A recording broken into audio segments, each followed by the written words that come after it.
Welcome to another episode of the podcast series, Professional Learning Tapas, which is part of the Early Years Learning Hub podcast. And in these Professional Learning Tapas series, I share what I hope are some golden gems of learning that inspire you to make some changes in your practice that work for you, and most importantly, help the children you work with to thrive.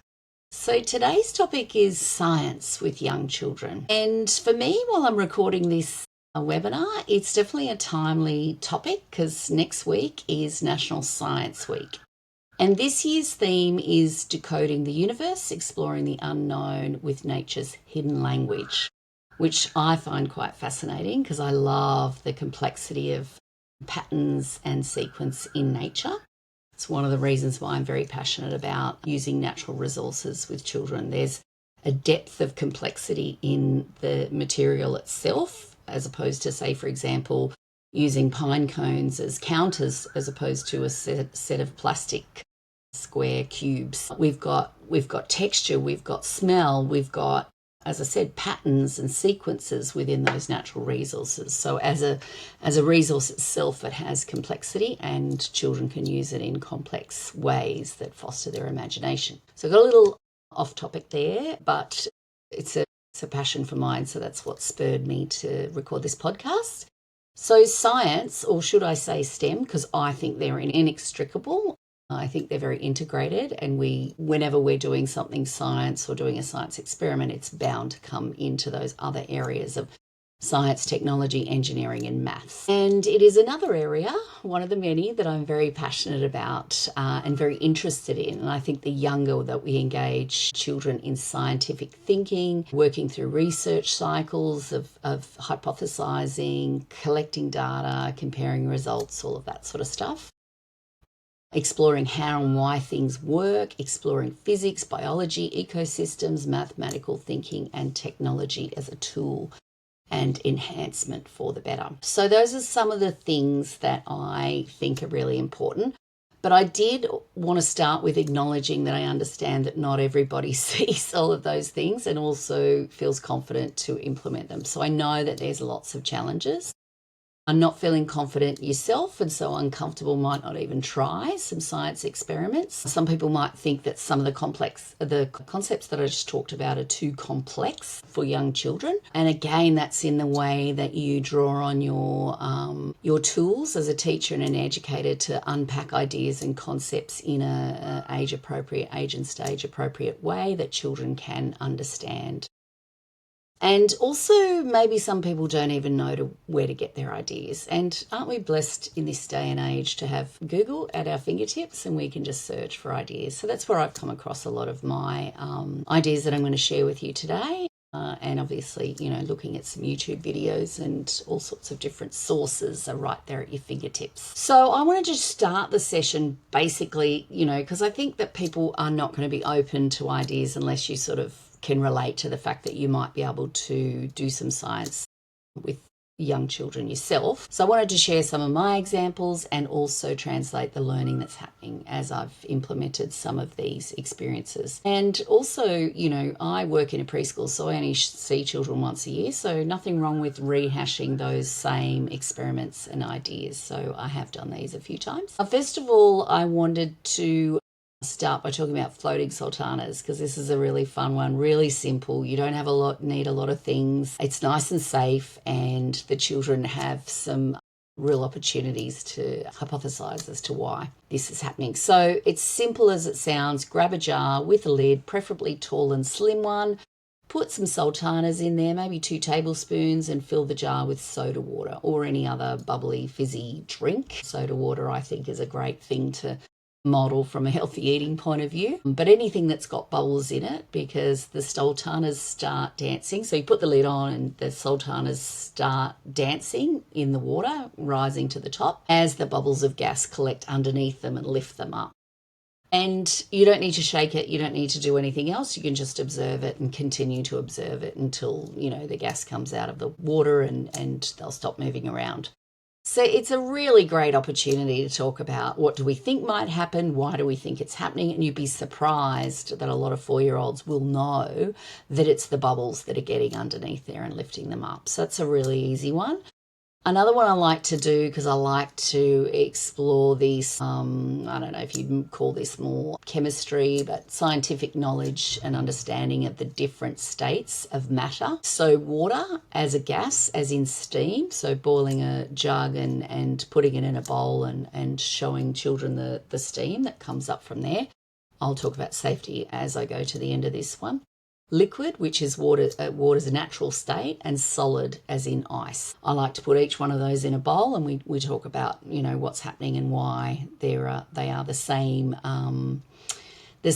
product, but they're in different states, and how the effects of heat make the particles spread apart and turn into a gas, or when they're exposed to the cold temperature, they kind of tighten up and squeeze together, which makes them a solid. And again, you'd be surprised at how much children might understand that concept. And even if they don't get the answer right, they're coming up and they're using their critical thinking to figure out some possibilities and propose some ideas. And it's a great opportunity to encourage them to be scientific thinkers and researchers and figure that out. So in terms of that boiling water and safety, if you are doing experiments where you think there might be some danger, just think about it beforehand. Think about a risk assessment yourself.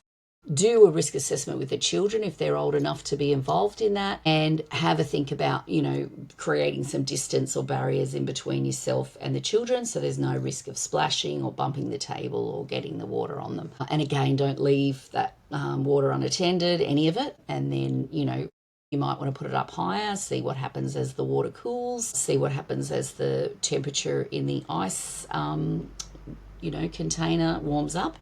The ice will start melting. There's lots of opportunities to talk about what's happening there and how the particles are relaxing. Another one is making butter, which again I think is a great opportunity to show a chemical reaction and also to explore the effects of force on a liquid, and how it splits the cream splits into buttermilk and butter solids. So really interesting one, and also really simple. A jar with a watertight lid, some coins that you've cleaned and sterilised, maybe 20-cent pieces, 2 ones. Pop them in there, shake, shake, shake. Get the children to shake it. Everyone can have a turn. Keep shaking it until you notice that there's some solids in there and some liquids, so the butter and the buttermilk. I like to add a little bit of butter once I tip out the buttermilk, because we usually eat salted butter, and otherwise the children might not recognise that taste, but up to you. I like to mix in that salt and then shape it into a ball or a rectangle, whatever you want to do, and refrigerate it.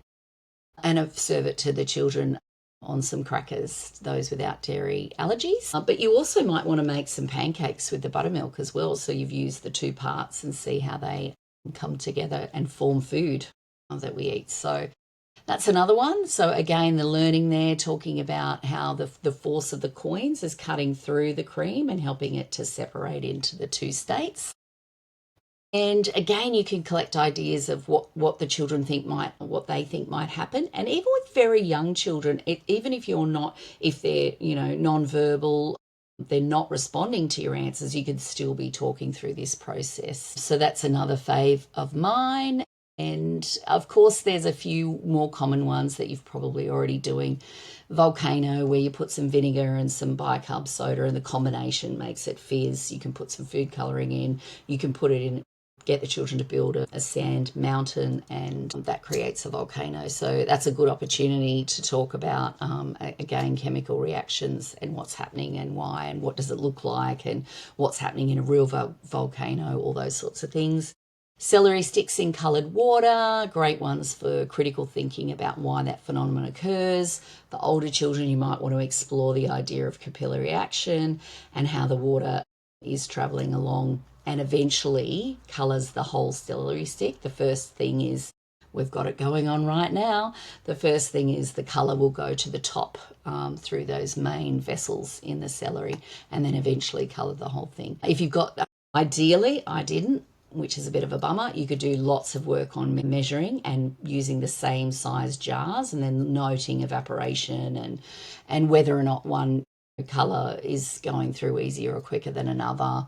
It's probably not going to if you're using the same kind of food colouring or ethical dye, but you may have made one solution a little bit more concentrated than the others. So there's an opportunity to talk about that as well. So I hope that convinces you to give some experiments a go, really simple, easy ones to get you started. But now I wanted to share a little bit with you of my ideas and what I'm doing with my children for this year's Decoding Nature and Exploring Patterns theme for Science Week. So I am planning on, which I was actually thinking about anyway, so I think I was extra chuffed that this happened to be the theme for Science Week, discussing and researching patterns in nature and in particular natural objects. In particular, I did some research and some thinking around the Fibonacci sequence, or spiral as it's often known, that appears frequently in nature, and it happens because a sequence is created where each number is the sum of the two previous ones. So it's eventually creates this cycle that gets bigger and bigger as the number of those two things happen. So to be clear, I do not have a full understanding of the mathematical, equations there, why it happens, how it happens. But that's kind of what I want to encourage you to do. Be a co-learner with children, be a co-researcher, be a co-investigator. Help them use digital technologies and engage with other things like resource books and, if you've got some families at your service or friends or people in your community that might be experts in this kind of space, talking to them about why those things occur. It's a really great opportunity to really engage richly, this one, with working mathematically, thinking mathematically, which are all components of the early years learning framework, My Time, Our Place, and the early stages of the curriculum. So that is what we're going to be doing. So we'll do the research, we'll look at some images and some patterns and some videos, we'll explore some examples. There's pineapples, pine cones, nautilus shells, there's the sunflower seeds within the middle of a centre of a sunflower, flower petals, leaf growth patterns and things like that. There's lots and lots of examples of that.